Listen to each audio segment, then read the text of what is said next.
दिल्ली धमाका हो जाता है, राजस्थान फोकस में आता है। राजस्थान का एक जो डिस्ट्रिक्ट है फोकस में आता है जिसका नाम है हनुमानगढ़। लेकिन ये कैसे फोकस में आया है, क्यों फोकस में आया, जरा विस्तार से आपको मैं जानकारी दे दूं, जरा विस्तार से आपको खबर बता दूं। गुजरात एटीएस आईएसआईएस के 3 संदिग्ध आतंकी गिरफ्तार। आतंकियों की गिरफ्तारी का राजस्थान कनेक्शन सामने आ गया है।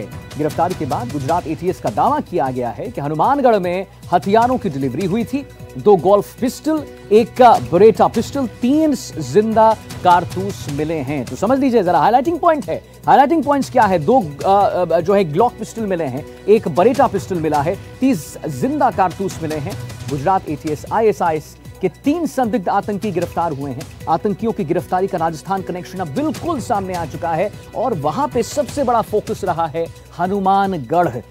गिरफ्तारी के बाद गुजरात एटीएस का दावा है कि हनुमानगढ़ में हथियारों की डिलीवरी हुई थी। गुजरात एटीएस ने 2 दिन पहले 3 संदिग्धों को विदेशी हथियारों और अरंडी के तेल के साथ गिरफ्तार किया था।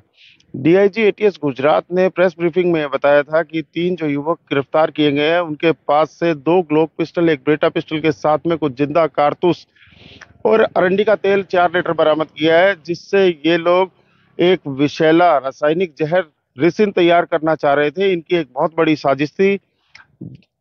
डीआईजी एटीएस गुजरात ने बड़ा खुलासा करते हुए इस पूरे सामान की जो डिलीवरी थी वो हनुमानगढ़ से होना बताया। उसके बाद से लगातार पुलिस अपने स्तर के ऊपर इसके तार जोड़ने का प्रयास कर रही है, लेकिन आधिकारिक तौर पर पुलिस को ना तो एटीएस गुजरात से कोई इंफॉर्मेशन इनपुट मिला और ना राजस्थान की पीएचक्यू से पुलिस को अभी तक कोई इनपुट मिला। लेकिन जिस तरह से हनुमानगढ़ से गुजरने वाली जो भारतमाला है, इसके ऊपर लगातार जो नशा तस्करी की वारदातें अंजाम दी जा रही है, उससे इस बात को कतई इनकार नहीं किया जा सकता कि कुछ ऐसी वारदातों के अंदर भारतमाला का यूज हो, क्योंकि जो भारतमाला है ये अमृतसर से जामनगर तक जाता है और ये राजस्थान से होकर गुजरता है।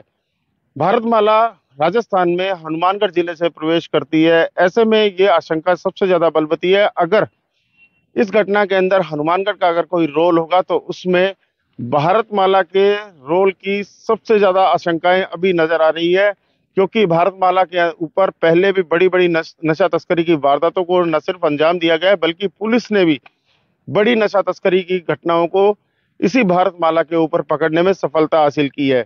वहीं जहां तक बात करें विदेशी हथियारों की बरामदगी की, तो अभी कुछ दिन पहले ही हनुमानगढ़ की एजीटीएफ टीम ने गोगामेडी क्षेत्र के अंदर से 3 ग्लोक पिस्टल, विदेशी पिस्टल जो है वो बरामद करने के साथ में एंटी गैंगस्टर टास्क फोर्स की एक कार्रवाई थी, जिसका जो संबंध था वो गैंगस्टर्स के साथ बताया था। और जो गुजरात के अंदर जब्त की गई है वो भी ग्लोक और ब्रेटा पिस्टल है, वो विदेशी पिस्टल है।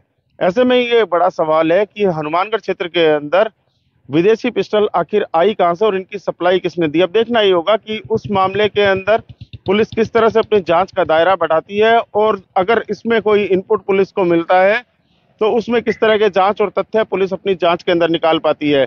लेकिन निश्चित तौर पर हनुमानगढ़ क्षेत्र का आतंकवाद और जो विदेशी हथियारों की तस्करी है उसके अंदर नाम आना कहीं ना कहीं क्षेत्र के लिए एक बड़ी चिंता है।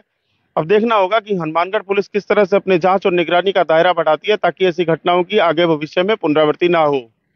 एनडीटीवी के लिए मनीष शर्मा, हनुमानगढ़।